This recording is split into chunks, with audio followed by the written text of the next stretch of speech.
একসময় সুন্দরবনে প্রায় ২৬ প্রজাতির কচ্ছপ পাওয়া যেত।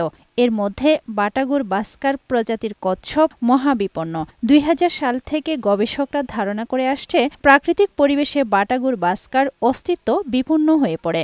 পরবর্তীতে সুন্দরবনের করমজল বন্যপ্রাণী প্রজনন কেন্দ্রে এই প্রজাতির কচ্ছপের প্রজনন ঘটানো হয়।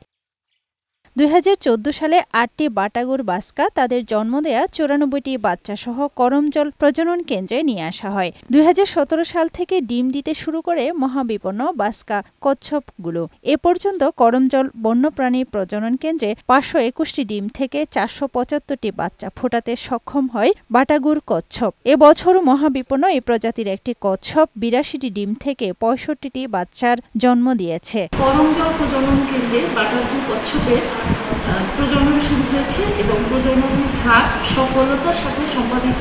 বাটারবিল কচ্ছপ যেটা বিলুপ্তপ্রায় প্রাণী, সেটা তারা ধারাবাহিকভাবে এখানে প্রজনন করছে। এই বাটাগুর বাস্কার কিছু ডিম থেকে বাচ্চা ফোটানো সম্ভব হয়েছে, সেগুলো আবার সুন্দরবনে অবমুক্ত করা হচ্ছে।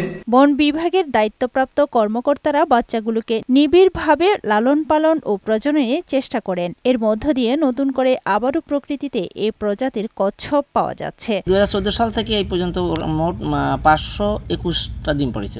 এবছর ৮২টা ডিম পড়েছিল, তার থেকে আমরা ৬৫টা ডিম ফোটাতে সক্ষম হয়েছি। আমাদের এই ডিম থেকে যে বাচ্চাগুলো পাওয়া যায়, এগুলো এখানে লালন পালন করা হয় এবং পরবর্তীতে যখন একটু বড় হয় এবং সার্ভাইভ করার মতো হয়, তখন সুন্দরবনে বিভিন্ন পুকুরে অবমুক্ত করা হচ্ছে। বর্তমানে সুন্দরবনের করমজল কেন্দ্রটিতে এই প্রজাতির ছোট বড় মিলিয়ে ৩৮৭টি কচ্ছপ রয়েছে। আফরোজা সুলতানা, বৈশাখী সংবাদ।